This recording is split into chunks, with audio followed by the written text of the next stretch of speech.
Good morning, everybody. Welcome to this webinar. We just want to do a quick sound check. So maybe some of you can leave us a quick message in the chat whether you can hear and see us all well. Perfect. I think 3 is enough. So it seems as if the technology is working. Welcome again to this webinar on driving growth with innovation. It's an updated rerun of the webinar we ran in February. But we've extended it with new insights and cases, and we also have a surprise at the end. In our previous webinars, we covered topics like innovation strategy, how to become a best-in-class innovator, the organization of innovation, innovation skills and competencies.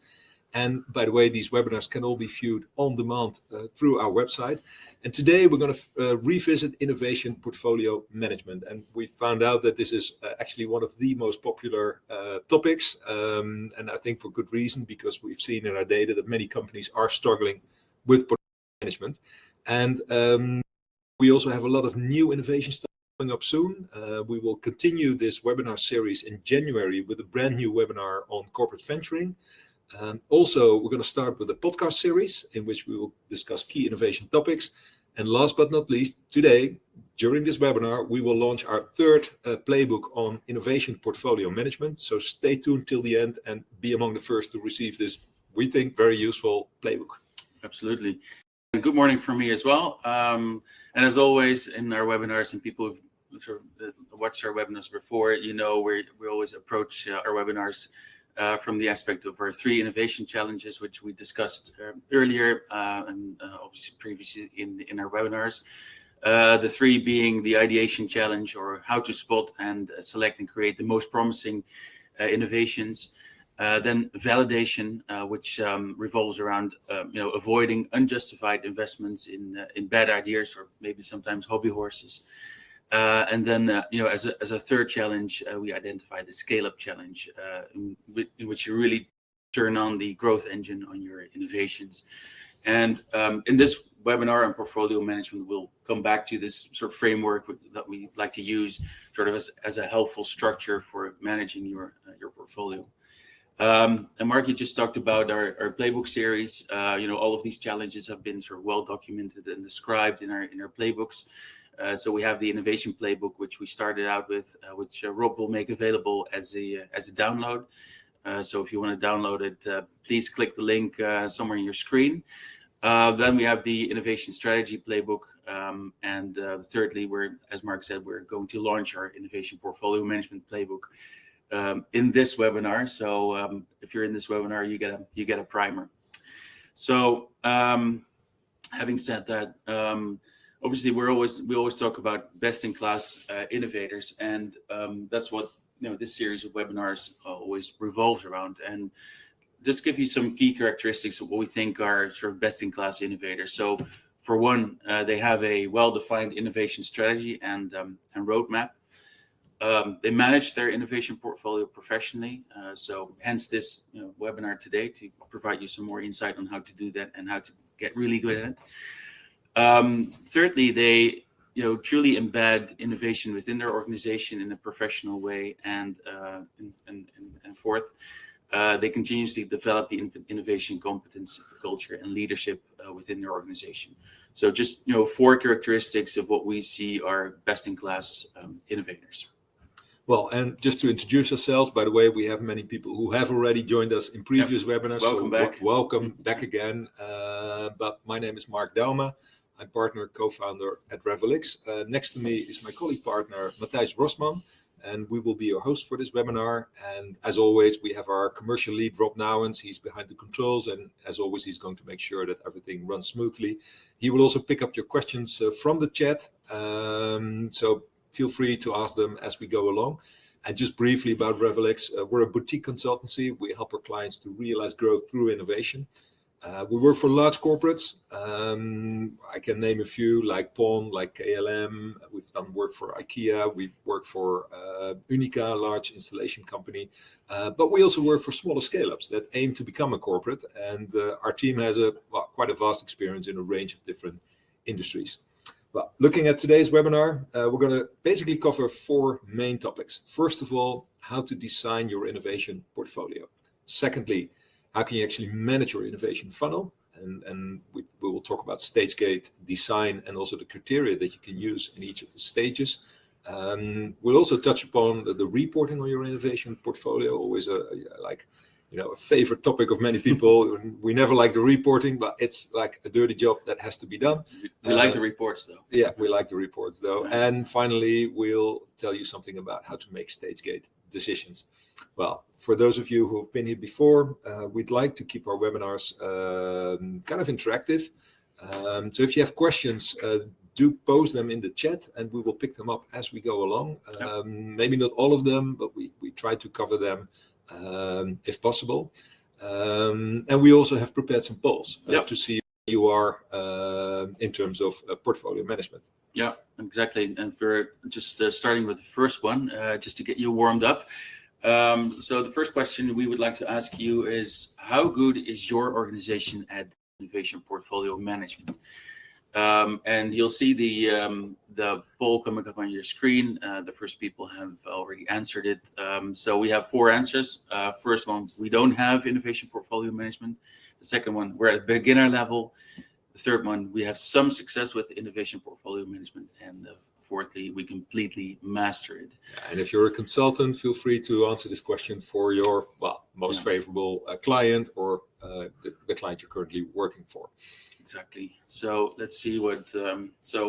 We see quite a few people who are at the beginner level. Most actually. Actually, most, and we have some success. So either you're at the beginner level or you have some success. This webinar will surely give you some useful hints and tips, works to benchmark your own work in the portfolio management. So good to have you, and let's start with sharing some of our best practices. But before we do that, it's probably good to sort of introduce what portfolio management is. We have a prosaic definition which reads: portfolio management is the art of developing and successfully managing a roadmap of innovation projects that will enable you to deliver on your innovation strategy. And that innovation strategy is a topic which we discussed in one of our previous webinars, and is also described in our second playbook. So if you look at sort of the key activities in portfolio management, obviously we just talked about reporting, project status and progress reporting is one of those key elements or key activities, which really talks about tracking the performance of innovation projects on predefined KPIs and targets. The second activity revolves around sort of stage gate decision making. So it's about approving, the transition to the next phase of innovation process, which can also lead, obviously, to stop or pivot an innovation project. And the third activity revolves around resource allocation. So resource allocation to innovation projects, which to make sure, obviously, that your projects have the right people and sufficient budget to move along. And as I think many of you know, out of for every successful innovation project, I think you have around 9 on average that don't make it till the end. Yeah. So especially this process, as Matthijs said, of stage gate decision making is very crucial because a lot of resources get tied up in those projects. Yeah. So I think you really want to make sure that you know as an early stage as possible whether it's viable, feasible, and so on. Yeah. But we'll discuss that later on next webinar.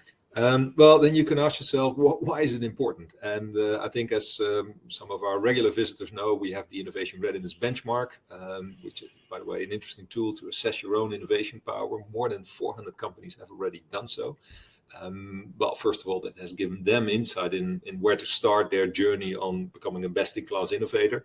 But as an additional benefit, we also have some pretty good data insights on innovation best practices and innovation performance. And did we say it's free? No, we did not. But I think you just said it, Matthijs. It's free on the website. Exactly.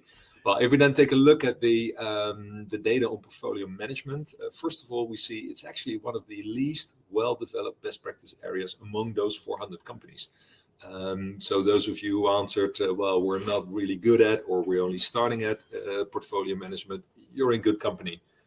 Because what we see is that only 33% of the companies, well, you can read it, monitors the performance of their projects on well-defined metrics. only around a third has solid business cases behind their innovation projects. And the point on stopping projects, well, this is especially a difficult one, but only 39% of the companies quickly stops with projects that show no viability. Yeah. And then you end up with what we later call the hobby horses, or even the dead horses. Yeah. Well, why bother? We also looked at the link between innovation portfolio management, or basically, how good that is to develop, and innovation performance. And what we see, if we make a distinction between what we call the low performers on innovation, who rate not that good on our 5 criteria for innovation performance, 3% of them is good at innovation portfolio management. We took a look at let's say the average performers, or sort of okay at innovation. Still only 16% of the average performers on innovation are good at innovation portfolio management. And if we then look at the high performers, it's quite a big difference of 51%. Sorry for that. 51% of the high performance are actually good at innovation portfolio management. This is also the biggest difference we see between the average performers and the low performers and the high performers. So this is really an area where you want to excel at, to make sure that all your efforts in the end pay out, that you have a good return on innovation. Yeah, that's also, I think, good reason why so many people are interested in getting better at innovation portfolio management. Yeah. So if we just want to dive into some of the benefits of being really good in managing your innovation portfolio, obviously the first one is creating alignment between strategy and innovation pipeline. Many of our clients, they struggle with aligning their innovation endeavors with their overall strategy. But having a good portfolio management process in place ensures that those two areas are aligned. Secondly, it's also about balancing your innovation projects between Horizon 1, 2, and 3, and we'll talk about that a little bit later on in the webinar. But obviously, the short, the mid, and the long term projects, if you will. The third benefit of being good at portfolio management is it helps you to really focus your scarce resources on priority projects to maximize value creation. So you basically weed out the non-performing projects, and also free up some resources from those. It also creates clarity for your innovation teams on what is expected per stage. So if you have a really clear portfolio management process, people know how to perform and what to perform in terms of their innovation endeavors, and they're never really surprised by the progress or lack of progress of some projects. And then the fifth one is it allows you to really shorten the time to market by setting those stage gate targets, and this really is something that many companies struggle with. So actually creating a acceptable time to market for their innovation projects. So again, this is another benefit of portfolio management. And lastly, and we talked about it before, it's just to reduce the number of hobby horses and dead horses. Or as Rolf calls them, management hobbyism. Exactly. I think it's basically about the same, Rolf. Exactly. And it still happens a lot. Yeah, and it's about I think you all recognize those projects which keep coming back to the roadmap time and time again, because just some. It's actually very relevant. I was recently in a meeting with the board of Unica, and we're working on a very interesting innovation, which is around mobile access. Yeah. Big investments, and the CEO actually said, "Well, Mark, how are we going to prevent that we fall in love with this innovation and just keep on investing in it?" And I think that's exactly the question. It's always good to be in love with your project, but not too much. Because you always have to take an objective look. A healthy dose of love is good, but I think portfolio management really should help you rationalize the decisions you make in your portfolio. But anyway, just to round off that point about the benefits, I think it's Accenture recently launched some research in which they surveyed over 1,000 executives, and basically they argued that companies that govern innovation, effectively deliver up to 2 times the revenue/value growth compared to those following a more of an ad hoc approach. So it really is not just maybe our hobby horse, but it's widely recognized. And if we move into sort of the second pillar of this webinar, it's about designing your innovation portfolio. And I mentioned it before. A really popular way of segmenting your innovation projects in a portfolio is the 3 horizons model. I think it was invented once by our colleagues at McKinsey, but it's been widely accepted in the innovation space, and it sort of identifies the impact of an innovation project over time. So the Horizon 1 projects are, let's say, the projects which are sort of 1 to 3 years ahead, that really focus on maintaining and strengthening the core of the organization and the propositions that the organization offers. Horizon 2 talks about the projects which are more focused about exploring and discovering sort of new expansions or adjacencies, business adjacencies. And the third horizon is 5 to 12 years ahead, which is really revolves around transforming and maybe even disrupting the business. And it's all about creating that sort of logical balance in how projects are spread over the horizons.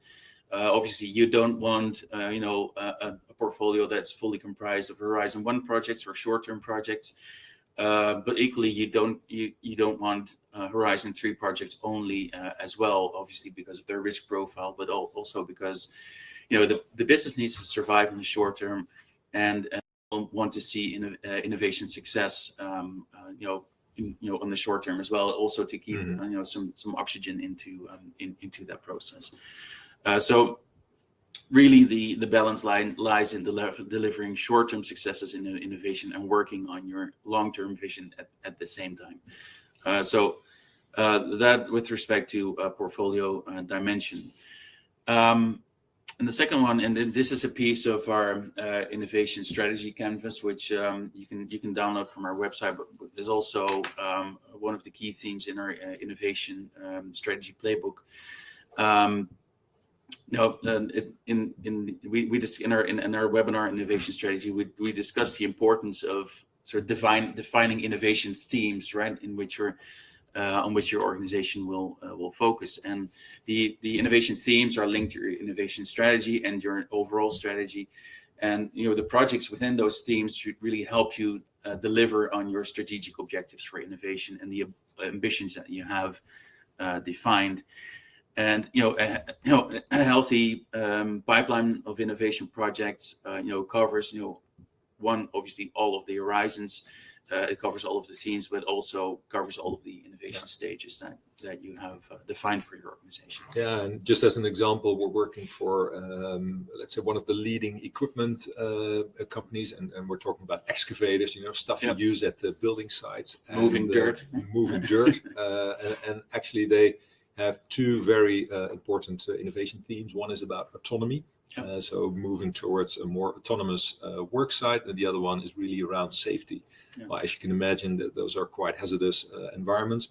Typically, like a Horizon 1 project is about putting in sensors in the equipment that detects whether a person is out there and is at risk. So you have those automatic stops, which we already see in cars, by the way. So that's not like a Horizon 3 project.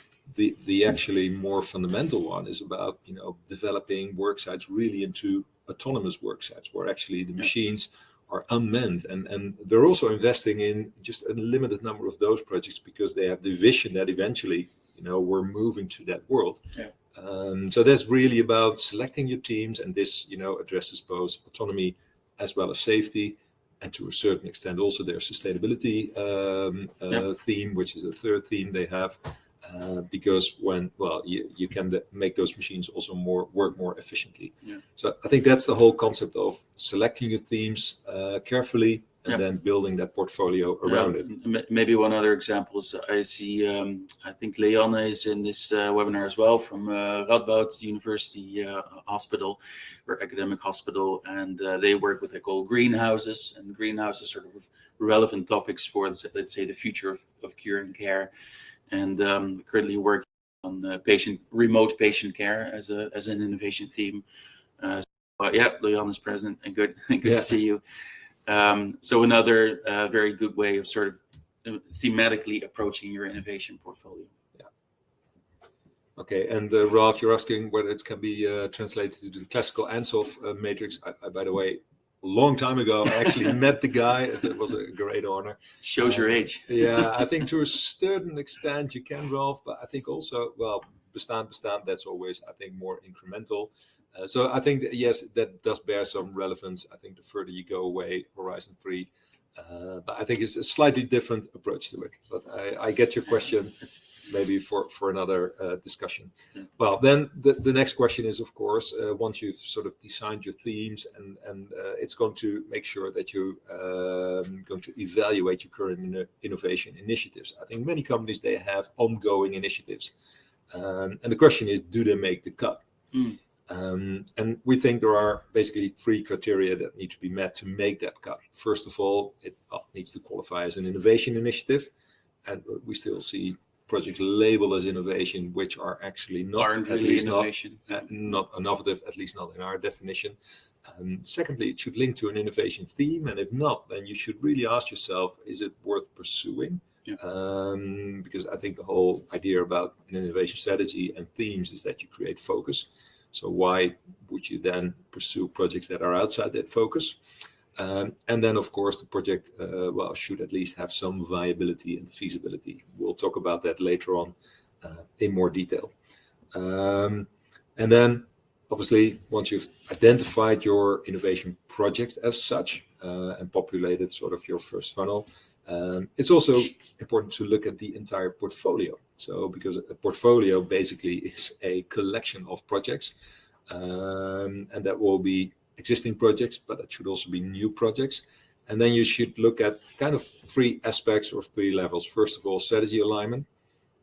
Does that fit with our innovation strategy? Are the themes sufficiently addressed? So you may have a lot of projects in one theme, but only a few in others.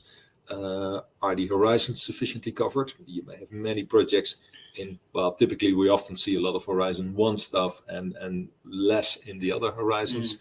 And then you also need to have a good distribution of the projects across the funnel. You don't want, if you only have projects that are in the very early stage, you need to make sure that you get them going more to the launch state. So that's also a healthy portfolio mix. We were just having a discussion with IKEA Innovation Management Board, and they were describing their innovation funnel as an innovation, as an anaconda who swallowed a pig.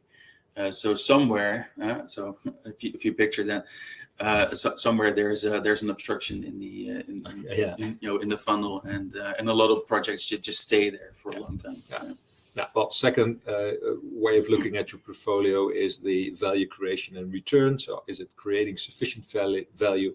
And then, of course, the ability to execute, and if you have too many projects, it will be hard to execute. We, by the way, have created a list of questions that you can use for assessing your portfolio. Rob will make that available, I think, as we speak. So you can download that as well. And then this is not like a one-off effort. It's not something you do and then you can forget about it. This is something that you need to do consistently. In our webinar on organization of innovation, we talked about the concept of growth boards.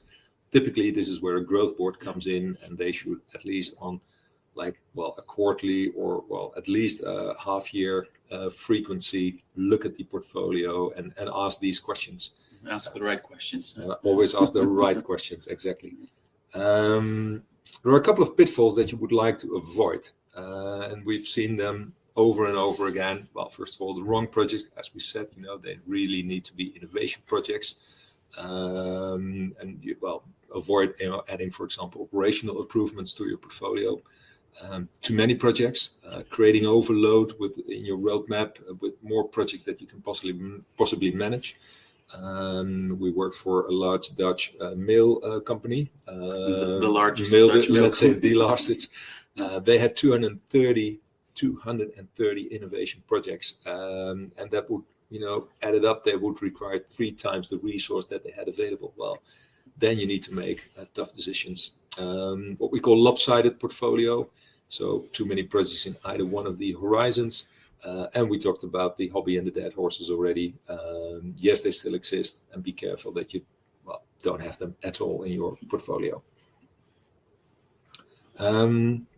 Question is, which of these pitfalls do you encounter most in your organization? So we have a poll again. I think it's on already, Rob. Yeah, Yep. There it is. A lot of hope in that. No. You were too quick, Matthijs. Two answers. Or just some people who really wanted to give that answer, I think. Exactly. Yeah. I think Ralph will have answered that one for his organization, maybe. Yeah, too many projects, and too many projects is a sure sign that either we're being overly ambitious, or we're afraid to choose, or. Well, but it could also mean that there is, I think, a lot of innovation potential, but senior management is not really willing to commit the resource that is needed for That's that. true. Yeah. And that's also, we often see there, many companies, especially when you're listed, they are sort of heavily pressured on delivering those quarterly results, short-term results. Yeah. And well, short-term results and innovation do not always go hand in hand. Yeah. So yes, it can be too much enthusiasm, but it could also be a lot of good ideas, but still lack of commitment. Yeah, and that also sort of goes back to the definition of innovation for an organization, right? So sometimes many of our clients, we see that if you ask people, so what is an innovation or what is an innovation project? It's not defined or not clearly defined. So those projects, they stay on a roadmap, and they stay there for too long, and they just eat up resources and attention. So it's also good just to review what we feel or what we think innovation is for our organization. Yeah, exactly. Well, which brings us to the next topic, and that's managing the innovation funnel. So we've now collected a number of projects in that funnel. We've reviewed them, evaluated them, kicked out those dead horses. And now you need to actually manage the funnel as you go along, which is about stage gate design and also the criteria that you use for that. And well, if you go on the internet, and you will see many examples of innovation funnels. By and large, they're all based on the same principle, which is moving your innovation from a rough idea to basically a sellable product and service that generates revenues. Based on our experience, we've developed our own best practice model for managing your innovation funnel and portfolio, which is on the screen here. And in line with our 3 innovation challenges, ideate, validate, scale, we see 6 main stages an innovation project typically will go through, which runs from exploration and discovery in the ideation phase to external and internal validation in the validation phase, and then launch and accelerate in the scale-up phase. And each of those phases will be discussed in more detail in the next section of this webinar. Yeah, exactly. And maybe before we move on, we should clarify the difference between innovation stages and stage gates. The stages really are sort of the process steps an innovation project goes through. And during the stage, an innovation team must produce a defined set of deliverables that provide the evidence for a project worthy of continuation. And then stage gates are the moments in which decisions are made, for a project to advance to the next stage. And each stage gate, obviously, again, has a distinct set of stage gate criteria. And these criteria should be qualifying. So signing off on the project for producing a deliverable is not enough, right? So you really need to look at it from a qualitative perspective. And a stage gate decision really sort of unlocks the next level for an innovation project. It could be new resources, it could be new funding, could be access to external stakeholders. So that was really the goal of making stage gate decisions. And Mark just showed our stage gate model, and we'll just now have a closer look at those 6 stages, and we identified and looked at the overall objectives, the deliverables, and some of the criteria. And obviously, this is a generalized approach and should always be tailored to your organization. So the first stage is what we call exploration, and it's about exploring your innovation themes, as we just talked about. And you've defined these themes in your innovation strategy, and now you need to sort of come up with the projects that can bring those innovation themes to life. And you have to make sure that you only start dedicating your resources to projects that are really relevant to those themes, as you pointed out about making sure that you have all themes covered. Well, in this stage, you firstly deliver, the innovation ideas, and these can be rough ideas. They can be small, incremental, or even moonshots, or without even knowing whether they're, feasible. It's really about exploring the innovation theme. And the second deliverable must be a short pitch for, let's say, the most interesting or engaging ideas to the growth board, as you just referred to, that explains why these ideas or the innovations are worth pursuing. And from a growth board perspective, you have to assess these results from a perspective of does it support the innovation theme? Does it fit with us? Do we have an idea whether customers will like it or not? So these are the types of questions you want to ask from a growth board perspective. Do we have a chance of pulling it off? Do we have the right resources, or can we free up the right resources to work on those innovation projects? And ultimately, the exploration stage must sort of provide the confidence in our ability to substantiate the innovation themes defined in our innovation strategy.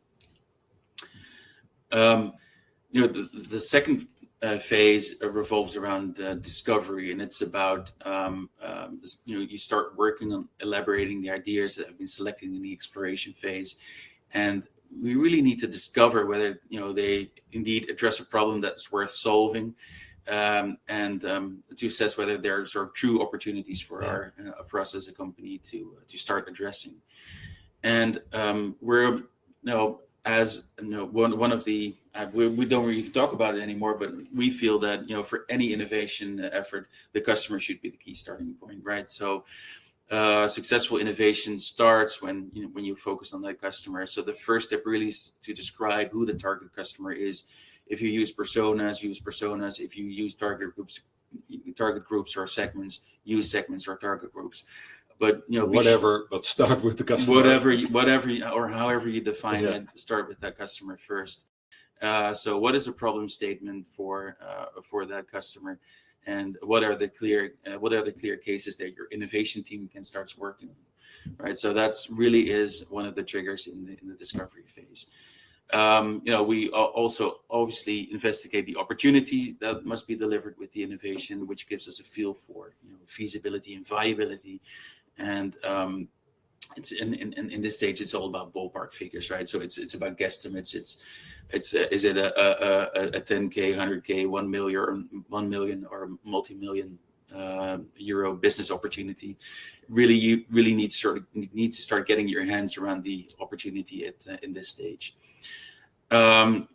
From a growth board perspective, again, how would you look at assessing these results? It's about learning velocity. So how quickly can we start to learn about some of the ideas that we have in our pipeline? How fast can we discover new opportunities and assess their potential for the business?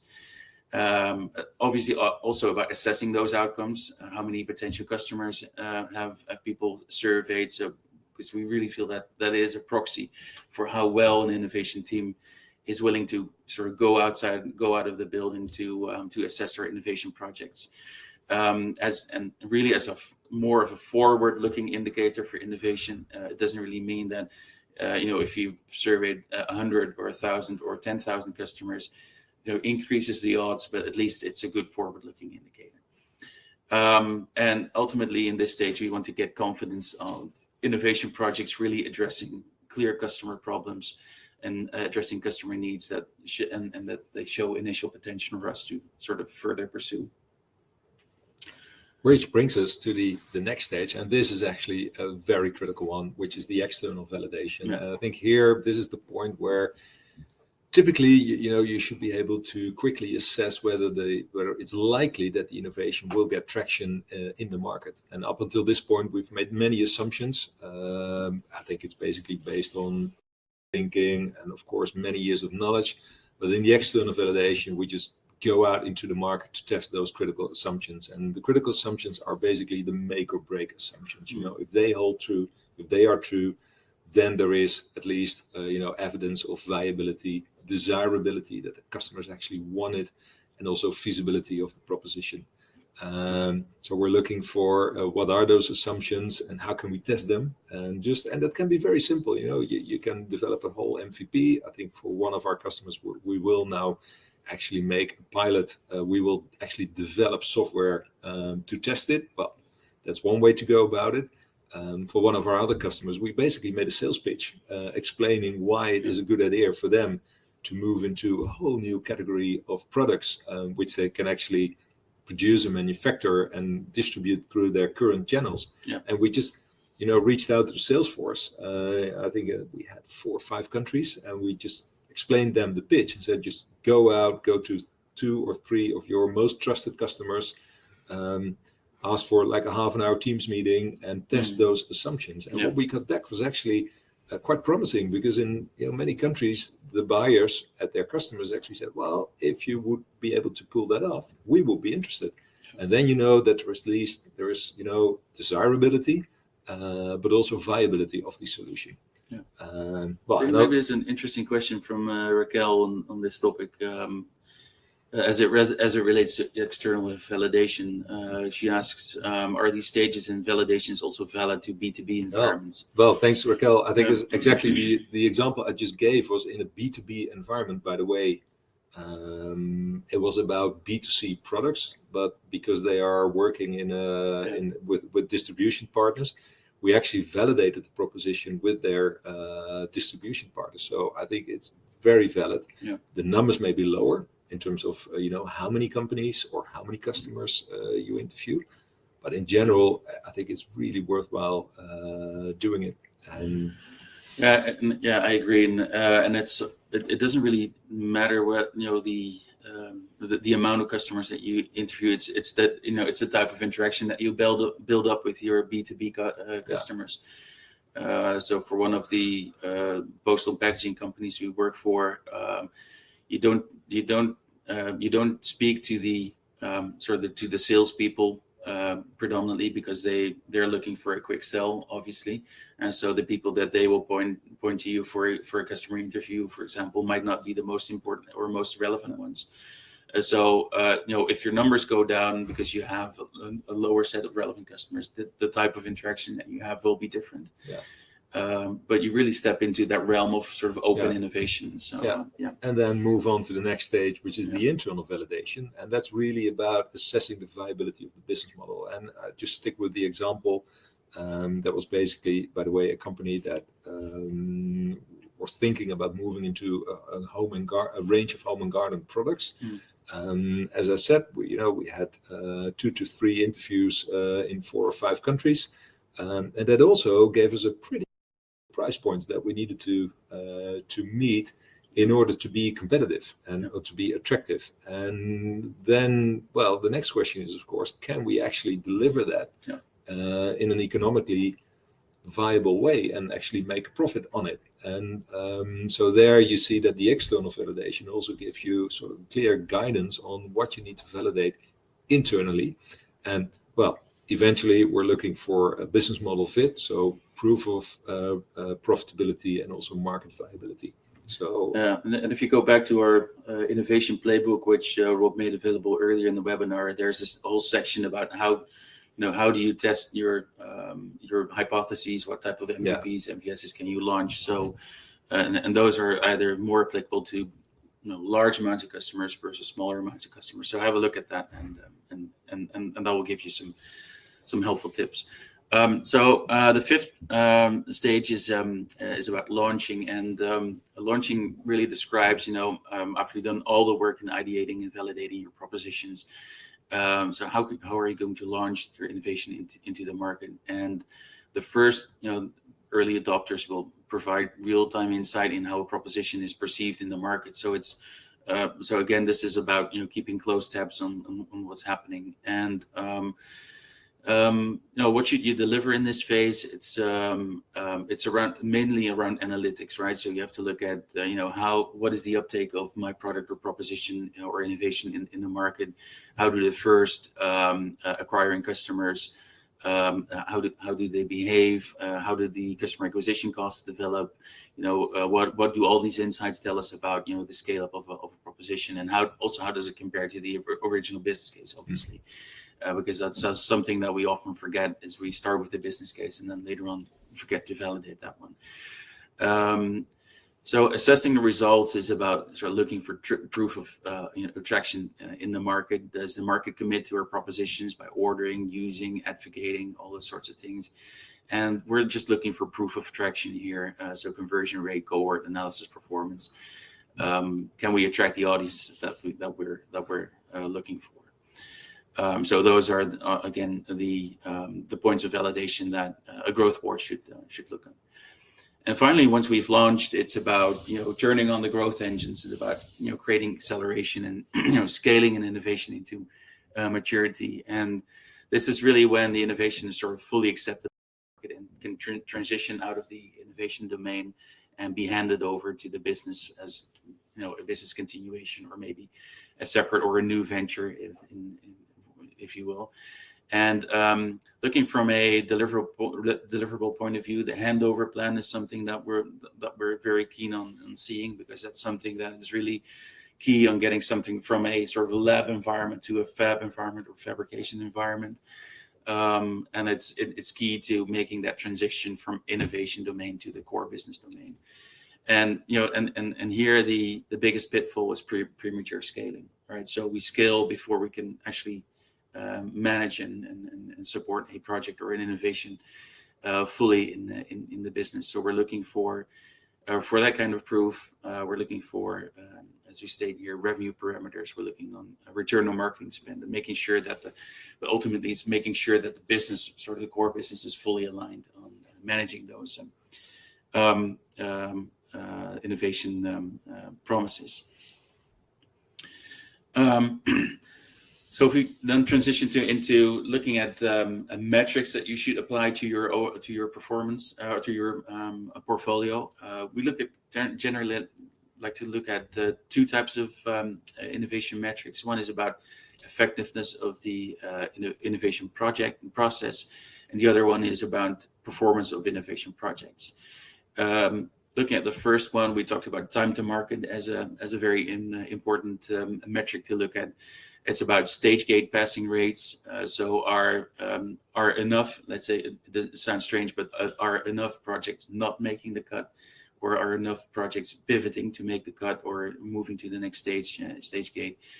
Value development obviously is one which is very important. Can we get enough confidence that the innovation that we're managing is actually delivering the value that we're looking for? But also commitment of stakeholders, right? Do we keep the right stakeholders on board? As projects move through the stage gates. And then from a performance of innovation projects point of view, are the projects running according to plan, which is basically basic project management. Are they well resourced? Do we have the right people? And do we have the right project running or projects running on budget? And I see, Ralph, you asked a question about risk management.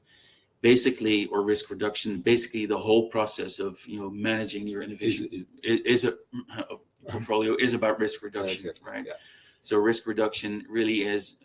So do we have the right hypotheses in view, and do we actually validate or invalidate the hypotheses in order to prevent us from making the wrong decisions? And on the two other questions, Santosh, you asked, do you have any benchmark on the amount of time spent for validation stage? Actually, we do not. I think it really depends, and it's also a matter about pivoting as long as needed, and rather pivot for a long time than launch prematurely, as Matthijs just explained. So ideally, it's like a straightforward process, but in practice, you will have to go back again and again.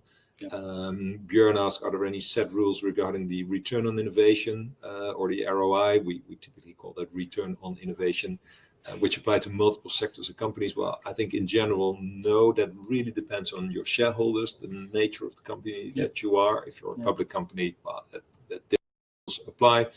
I'm now working for a large international company, recently be acquired by quite an aggressive, let's put it like that, a private equity shareholder. And they basically say, well, it's great that you've run like a 13 to 14% EBITDA up until now, but we want to be that 25%. So please go out and find the opportunities. Typical VC behavior. Exactly. So there are not any set rules that you can apply, but and Raquel, you said, are there any stages that or another phase to retire a certain project. Well, typically that's we've included the scale up and the launch and the accelerate, because you can still in that phase decide or determine that it's actually not picking up as you expected it to be. It's always comparing with the business cases, and then you either have to pivot or make a tough choice and skip with the project. Question then is, which stage is the most challenging for your organization? And I'm a bit time sensitive, Matthijs, so I think we need to... That's okay. I'm really curious about this one. Exactly. Yeah, so we keep them in. Is it the external, the internal validation? Not so much the launch. It's really the Interesting, isn't it? I think the explore and discovery phase. Not many people see that as too challenging, which kind of goes to show that there are many good ideas out there in many organizations. But then the question is, how can you validate them successfully? But I think it's typical if we just reflect on the last 10 years of working in innovation management. We often get the feedback that it's not a problem of getting enough ideas into the pipeline, but it's exactly managing, getting the right projects and the right innovations through, and then ultimately obviously also launching the right projects. Yeah. So it's We're gonna now briefly say a few words on reporting. Reporting is obviously is a key element in portfolio management. We also touch briefly upon tooling, but here always be aware that that reporting should not become a goal in itself. It's a means to an end. It's keeping track of your portfolio. Well, I think, as you probably know, there are many tools out there that you can use, ranging from very sophisticated, very extensive in terms of the topics that they cover. Typically, Planbox, Q Markets are kind of the leading ones. We'll come back to Q Markets, one of our partners, later on. And obviously, when you're responsible for innovation in larger, more complex business environments, these are great tools to use. But let's be honest, for smaller organizations, smartly designed Excel workbooks can also do the job. They have some disadvantages, but it's all about being pragmatic and select what is working for you. Sure. And well, as we said, reporting is the passion of few. So you'd better make it as simple and as effective as possible. In terms of reporting, we typically advise our clients to report on two levels. First of all, the level of individual projects. So you need to look at where it is in the stage gates planning. What's the overall project performance? Is it still adding value? Is it still making the business case? And the other one is reporting on the overall portfolio, which you would typically do maybe a bit less frequently, but quarterly or at least biannually would be recommended. So are we investing, the themes? Do we have a good spread of projects? Do we cover the horizons? Well, and so on, stuff we discussed about previously. But it's quite essential that you set it up in like a very pragmatic way, either use an advanced tool or not, but make sure you at least have a good insight in your portfolio. And talk about advanced tooling. You just briefly mentioned it. We're very proud to announce, or in this webinar, but we launched our press release a couple of weeks ago, that we're in a sort of close partnership with Q Markets. Q Markets is widely recognized as being one of the leaders in end-to-end innovation software, and we really like to partner with Q Markets to leverage our innovation consultancy expertise with their state-of-the-art software solution. So we're really happy to have this this partnership in place. We're starting our first, let's say within this partnership, starting our first implementations at, for example, KLM very shortly. So that's so we're very happy with that. If you look at sort of the solution or suite that that Q Markets offers, we like to focus for this element on Q Impact, which is Q Markets solution for portfolio management. And again, like you said, companies are sort of really have a seriously full and maybe also widely dispersed innovation pipeline. Really are wise to start using a tool like a Q Impact or an equivalent tool, because it greatly professionalizes in the innovation process. It makes it more transparent, allows for innovation teams to collaborate more effectively. And if you look at some of the functionalities that a tool like Q Impact can offer, it's pipeline management, which is sort of an integrated report to let your, for example, your growth board evaluate your total performance, and also allows for easy communication to all stakeholders at hand. The other one obviously is about milestone planning and tracking, which is sort of basically a collaborative approach to tracking projects, project timelines and milestones, and really helps you create an understanding of how individual projects are progressing. And then to the question of Ralph, also obviously risk management is a key part here. So how do you get those key insights on sort of the risks involved with innovation projects in place, and when do you have to take remedial or mitigating actions? Is something that that the Q Impact brings together, and Q Markets end-to-end software suite brings all of these functionalities together in a fully customizable solution. So have a look at that. We have the links on our website. It also comes back actually in the playbook we're just about to launch. Yeah. So if you want to know more about that, just keep an eye on that. And again, if you have a portfolio of like 5 or 6 projects, maybe not the right solution. Maybe not the right solution. Yeah. So it's all about being pragmatic and using what fits your needs. Exactly. And then eventually, portfolio management is also very much about making tough decisions, and that's a hard one. And then you end up, if you're not careful, with those hobby and dead horses. By the way, we have a separate webinar on innovation governance or the organization of innovation. You can look at that. You can view that back on our website. There we also address the topic, I already mentioned that before, of the growth board. And typically it's very helpful when you want to professionalize portfolio management to be very clear on who decides on those stage gates. And quite often it's sort of left a bit diffuse, and then everybody starts to wonder, okay, who is going to make that decision? It's really helpful to have a clear institute or growth board with a couple of senior management members of your organization who decide whether the project is good enough to proceed to the next phase.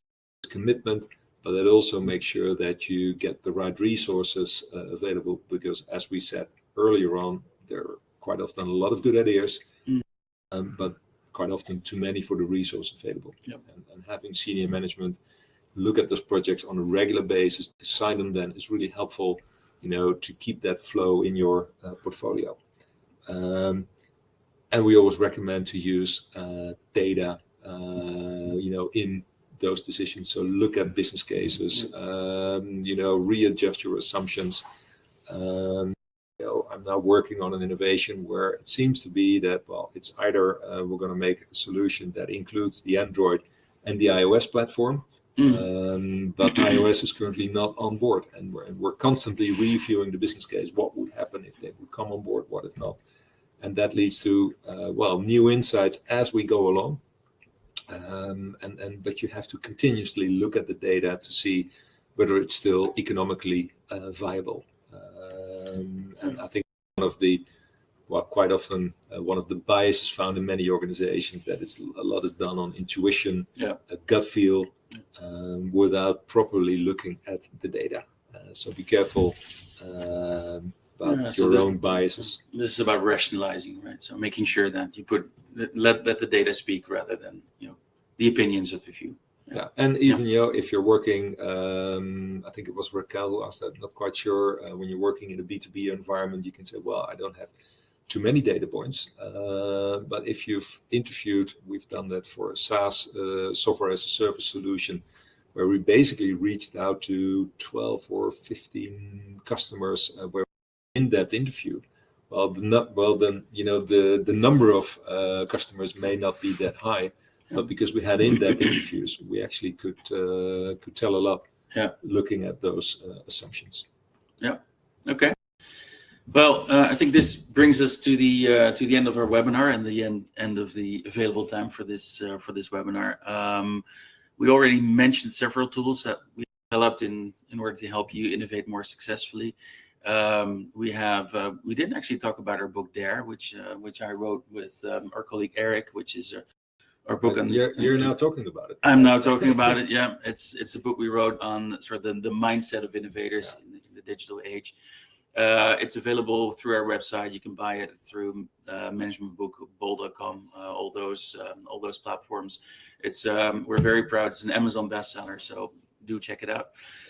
You can take our innovation readiness benchmark, which Mark talked about. Did you mention it was for free, Matthijs? I did mention it's for free, and within I think the turnaround time is about 24 hours. You get your own free personalized report, and it takes you only 8 minutes to complete. It takes about 8 minutes. You can download our corporate innovation playbook. You can visit our growth warehouse on our website for more tools and inspiration. Some of the stuff that you've been able to download during this webinar is also there.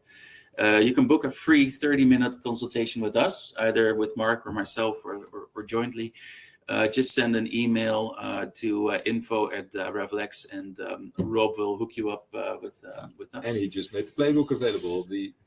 And yeah, exactly. So Rob has now actually launched the Innovation Portfolio Management Playbook. So the first, I see 14 clicks, 15 clicks. So you are among the first 15 people, 17 people who now have the Innovation Portfolio Management Playbook in their possession. So congratulations.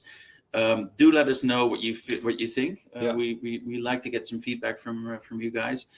So third in our series of playbooks, the Innovation Portfolio Management Playbook is now live. So I think we're getting up to 25 people having it downloaded. So then again, this brings us to the end of this webinar. As Mark said at the beginning, we're continuing our series of webinars in 2023, and this is about corporate venturing as opposed to corporate venturing. On January 19th, and you can actually sign up for this webinar right now. We have a registration link on the screen available. So if you're interested in corporate venturing and the role of corporate venturing in the innovation process, and also how we can support that with the help of tools of like Q Markets, do sign up, and we really like to see you there. I think that leads us to saying thank you to. Yeah, there's no room for further questions. I think we covered some of them already. Thanks, by the way, for the people who left us a kind message thanking us for this webinar, which kind of goes to show that you enjoyed it. I hope that goes for everybody. We at least enjoy sharing this knowledge. That it's sharing is caring, as they always say. That's a bit corny. Sorry. And we hope to see you back again in our next webinar. Hope you enjoyed this one. Have a good day and see you soon. Thank you. Bye-bye. Bye-bye.